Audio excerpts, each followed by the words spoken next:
नमस्कार मित्रांनो, स्वागत आहे तुमचं आपल्या MPSC टास्कर या यूट्यूब चॅनलवर. आज आपण बघणार आहोत संख्या व त्याचे प्रकार. म्हणजे संख्या कोणत्या प्रकारचे असतात, त्याचे कोणते प्रकार आहेत, एकदम सोप्या पद्धतीने बघू. त्यासाठी हा व्हिडिओ तुम्ही पूर्ण बघा. चॅनल सबस्क्राईब केलं नसेल तर सबस्क्राईब करायला विसरू नका आणि बेल आयकॉन प्रेस करायला सुद्धा विसरू नका. तर बघा, समसंख्या आणि विषम संख्या. आपण हा भाग लहान असताना 4थ्या ते 5व्या वर्गामध्ये हा भाग आपण शिकलेला आहोत, होय ना. बघा, आणि बरेच मुलं मग कन्फ्यूज होतात जेव्हा आपल्याला एक्झाम द्यायची असतं, नाही का. हा खूप सोपा प्रकार असतो, परंतु आपल्याला ह्याचाच अभ्यास करून नोकरी मिळवायची असते, म्हणून आपण याला कठीण करून घेत असतो, आहे ना. तर बघा, एकदम सोपं आहे. आता लक्षात द्या, इथे समसंख्या दिलेली आहे. समसंख्या म्हणजे काय, तर 2 भाग. लक्षात ठेवायचं. फक्त बघा की ज्या संख्येचे समान 2 भाग होतात तेव्हा त्याला काय म्हणायचं, समसंख्या म्हणायचं. आणि डेफिनेशन नाही लक्षात ठेवायची, आपल्याला जे आपल्या परमनंटली डोक्यात जाईल ते आपण लक्षात ठेवायचं आहे. की जेव्हा सम म्हणजे काय, तर त्याचे 2 समान भाग होतात तेव्हा त्याला काय म्हणायचं, समसंख्या. आणि विषम संख्या म्हणजे काय, तर त्याचे 2 भाग होत नाहीत. समान 2 भाग होत नाही तेव्हा त्याला काय म्हणायचं आहे, विषम संख्या म्हणायचं आहे, हो ना. आता बघा, समसंख्या कोणत्या, 2, 4, 6, 8 ना 10. ह्या काय झाल्या समसंख्या. का, तर याचे समान 2 भाग होतात. 1 + 1 = 2, है ना. 4, 2 + 2 = 4, है ना. आता विषम संख्या पहा. आता 5 विषम संख्या घेतली तर त्याचे समान 2 भाग होतात का, नाही होत. म्हणजे ती पॉईंटमध्ये येईल. आपण जर का त्याचा भाग करायला गेलो तर ती कशी येईल, पॉईंटमध्ये येईल. म्हणून ही समसंख्या होणार का, नाही. तर ही कोणती संख्या झाली, मग ही विषम संख्या झाली. ठीक आहे. आपला जो बेसिक असतो खरं तर ह्या संख्यांवर आधारित असतो. समसंख्या, विषम संख्या, मूळ संख्या, आहे ना, संयुक्त संख्या. ह्याच्यावर आपला मूळ जो पाया असतो तो अवलंबून असतो. तर आपण आता या पायापासूनच सुरुवात करूया, ठीक आहे. त्यासाठी तुम्ही आपल्या चॅनलला सबस्क्राईब करा. आता बघा, आपलं हे झालं आहे समसंख्या आणि विषम संख्या. आणि ह्या महत्त्वाच्या संख्यावरच आपल्या बाकी सगळं गणित अवलंबून असतं, ठीक आहे. मूळ संख्या झालं, जोडमूळ संख्या झालं, संयुक्त संख्या हा तर नंतरचा भाग झाला, परंतु ह्याची तोंड ओळख आपल्याला असणं गरजेचं आहे. आता बघा, समसंख्या विषम झाला, हा पॉईंट क्लिअर झाला आहे, ठीक आहे. आता बघूया आपण ह्याच्या रिलेटेड दुसरा प्रश्न. आता इथे पहा, स्थानिक किंमत. स्थानिक किंमत हा जर का तुम्ही 4थ्या वर्गामध्ये स्कॉलरशिपच्या पेपरचा अभ्यास केला असेल किंवा 7व्या वर्गामध्ये, म्हणजे तसं तर आपल्याला 5व्या वर्गापासून आपल्या बोर्डला सुरू होतं, परंतु 4थ्या वर्गामध्ये स्कॉलरशिपच्या परीक्षेमध्ये हे जे प्रॉब्लेम असतात स्थानिक किंमतीवरचे, तिथे आपल्याला असतात. आता बघा, स्थानिक किंमत, आपल्याला एक स्थानिक किंमत असते आणि एक दुसरी दर्शनी किंमत असते, दर्शनी किंमत. आणि आता बघा, आपल्याला कोणत्या प्रकारचे गणित ह्याच्यामध्ये येतात, तर स्थानिक किंमतीमधून दर्शनी किंमत वजा करा किंवा स्थानिक किंमत आणि दर्शनी किंमतचा बेरीज किती येते, अशा प्रकारचे गणित आपल्याला ह्या स्पर्धा परीक्षेमध्ये विचारलेले जातात आणि विचारले गेलेले सुद्धा आहेत, ठीक आहे. आता बघा, आपण एक संख्या घेऊया 999 ही संख्या घेतली, म्हणजे नाही ना, 999 ही संख्या आपण घेतली. तर ह्याची किंमत काय आहे, दर्शनी म्हणजे काय, तर फक्त आपल्याला इथं 9 दिसत आहेत, हे 9 दिसत आहेत आणि 9 दिसत आहेत, आहे ना. म्हणजे प्रत्येक 9ची किंमत ही दर्शनी किंमत फक्त 9 आहे, फक्त 9 आहे, फक्त 9 आहे, ठीक आहे. आणि स्थानिक किंमत जर का म्हटली तर ह्या 9ची किंमत येईल 900, कारण की याच्यावर 2 डिजिट आहेत, आहे ना. ह्या जर का 9ची किंमत आपल्याला म्हटली तर येईल 90, आहे ना. आणि ह्या जर का 9ची किंमत म्हटली तर येईल 9, कारण की 9 हा एकक स्थानी आहे, हा दुसरा 9 हा दशक स्थानी आहे आणि तिसरा 9 हा शतक स्थानी आहे. आता इथं जर का परत आपण 9 एक घेतला तर हा हजार स्थानी होईल, आहे ना. परत एक 9 घेतला तर 10,000, आहे ना. म्हणजे हे जे बेसिक आहे, हे बेसिक आपल्याला 4थ्या वर्गापासून शिकवलं जातं आणि ह्या बेसिकवरच आपल्याला आपला पेपर सोडवायचा असता. बघा, हा कुठलाही अभ्यास आपल्याला नोकरी लागल्याच्या नंतर विचारत नाही. विचारतात का, विचारतच नाही. आपल्याला ऑफिसमध्ये गेल्यानंतर काम असतं, हे रजिस्टर मेंटेन करा, ते रजिस्टर मेंटेन करा. ऑफिसमधून आलेला आवक रजिस्टरमध्ये लिहा, आवक रजिस्टर, जावक रजिस्टर, है ना.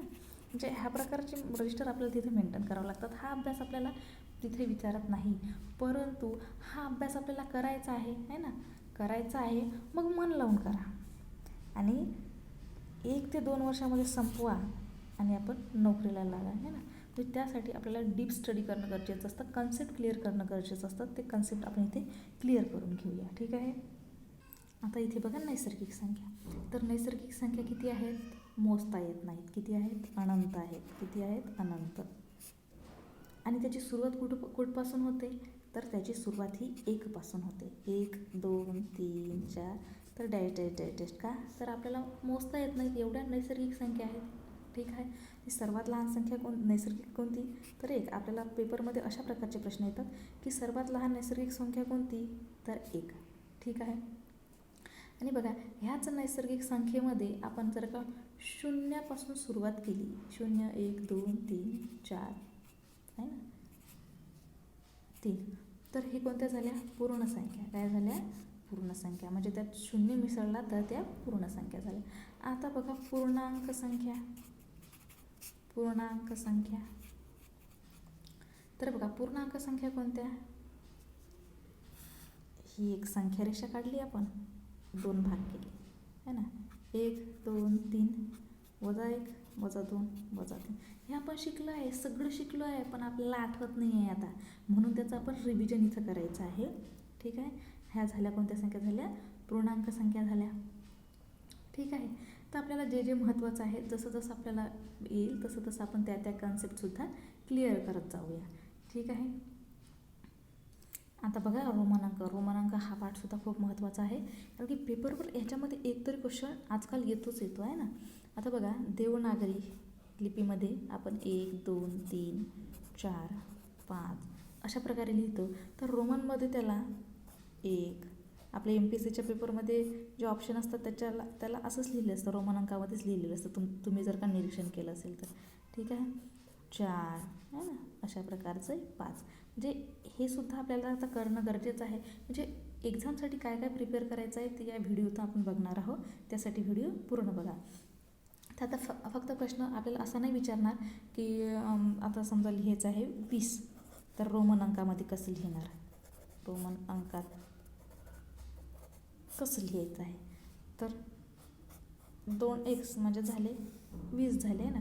परंतु आपल्याला असाच प्रश्न येणार नाही. प्रश्न आपल्याला येऊ शकतो की 4:45 वाजता मिनिट काटा खालीलपैकी कोणत्या अंकावर असेल आहे ना, अशा प्रकारे नाही का.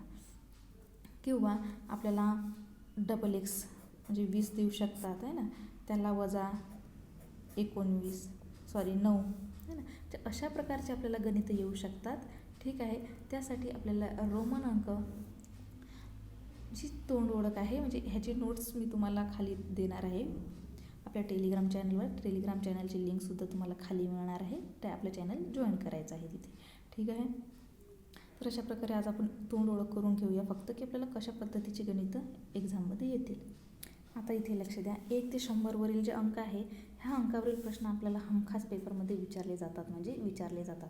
त्यावर प्रश्न कोणते येऊ शकतात की 1 ते 100 पर्यंतच्या अंकांची बेरीज, 1 ते 100 पर्यंतच्या सम अंकांची बेरीज, 1 ते 100 पर्यंतच्या विषम अंकांची बेरीज किती, किंवा 1 ते 100 पर्यंत 1 हा अंक किती वेळा येतो, 2 हा अंक किती वेळा येतो, 0 हा किती वेळा येतो. अशा प्रकारचे गणित आपल्याला पेपरमध्ये विचारले जातात. आता एक आपण उदाहरण घेऊया की आता आपल्याला पेपरमध्ये विचारलं 1 ते 10 पर्यंतच्या अंकाची बेरीज किती होतं? 55 होते आहे ना.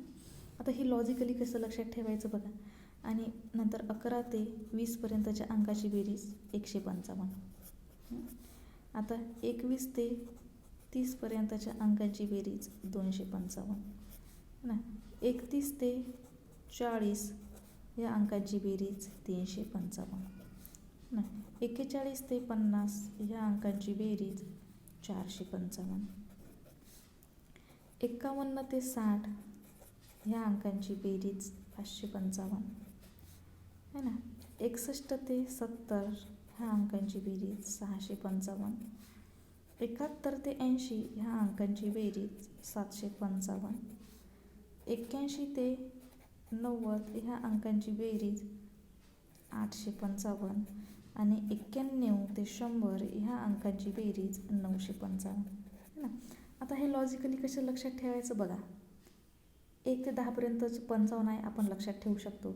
आता नंतर बघा 1 हा 1 आपण इथं समोर लिहिला, 21चा 2 हा 2 त्याच्या समोर लिहिला आहे ना.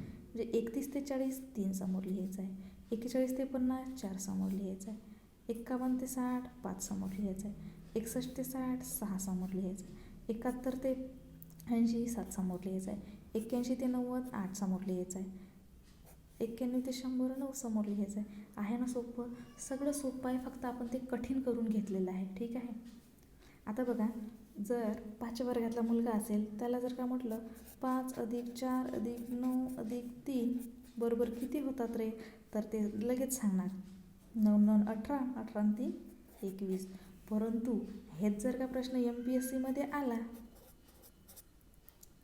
9 9 18 आणि 18 आणि 3 21, हाच जर का प्रश्न MPSCमध्ये आला तर तो त्याला 1 मिनटं तरी विचार करायलाच लागेल. एवढा सोपा प्रश्न कसा विचारला आहे ना. म्हणजे काय, तर आपण जी परीक्षा आहे ती कठीण करून घेतलेली आहे, सगळं सोपं असतं. आता बघूया आपण मूळ संख्या. मूळ संख्या मी तुम्हाला एक शॉर्ट व्हिडिओ माझा दिला होता, त्याच्यामध्ये मी सांगितलं की त्याची ट्रिक्स कशा लक्षात ठेवायचं. 4 4 2 2 3 2 2 3 2 1. बघा 1 2 3 4 5 6 7 8 9 10 झाल्या. आता हा मोबाईल नंबर, मूळ संख्यांचा मोबाईल नंबर म्हणून हे काय आपण लक्षात ठेवायचं आहे. ह्याच्यावरून कसं बघा, 1 ते 10पर्यंतच्या मूळ संख्या किती आहेत, 4 आहेत. 4 तर कोणत्या कोणत्या आहेत, 2 3 5 7. ठीक आहे. 11 ते 20पर्यंत किती आहेत, 4. कोणत्या कोणत्या आहेत, 11 13 17 19. नाही, 21 ते 30पर्यंत किती मूळ संख्या आहेत, 2 आहेत. कोणत्या कोणत्या आहेत, 23 आणि 29. 31 ते 40पर्यंत किती मूळ संख्या आहेत, 2 आहेत. कोणत्या कोणत्या आहेत, 31 आणि 37. ठीक आहे. 41 ते 50 किती मूळ संख्या आहेत, आता बघा 4 झाल्या आहे आपल्या, 3 आहेत. किती आहेत, 3 आहेत. कोणते आहेत, 41 43 47. आता नंतर लक्ष द्या, 51 ते 60 किती मूळ संख्या आहेत, 3च्या नंतर 2. कोणत्या कोणत्या आहेत, 53 आणि 59. 61 ते 70 किती मूळ संख्या आहेत, 2 आहेत. कोणत्या कोणत्या आहे, 61 आणि 67. 71 ते 80पर्यंत किती मूळ संख्या आहेत, तर 3 आहेत. कोणत्या कोणत्या आहेत, 71 73 आणि 79. ठीक आहे. 81 ते 90 किती मूळ संख्या आहेत, 2 आहेत. आणि 83 ते 89 आहे. तर बघा शेवटची 91 ते 100 किती मूळ संख्या आहेत, 1 आणि ती कोणती आहे, 97. आता आपल्या पेपरमध्ये प्रश्न विचारू शकतात की 91 ते 90मध्ये कोणती मूळ संख्या आहेत, नाही का, किंवा 31 ते 40पर्यंत किती मूळ संख्या आहेत, किंवा 41 ते 50पर्यंत किती मूळ संख्या आहे ना, किंवा 61 ते 70पर्यंत किती मूळ संख्या आहे. तर हे बिलकुल चार्ट पाठच करायचा आहे. ह्याच्यावरचा कोणताही प्रश्न आला तर आपला एकही मार्क वाया जायला नको. ठीक आहे. समजलं तुम्हाला? समजलं नसेल तर तुम्ही मला कमेंट्समध्ये विचारू शकता, आणि आपल्या टेलिग्राम चॅनलची लिंक मी माझ्या जो सेल्फ आहे तो तुम्हाला तिथे देईल, तुम्ही तिथं मला प्रश्न विचारू शकता. ठीक आहे.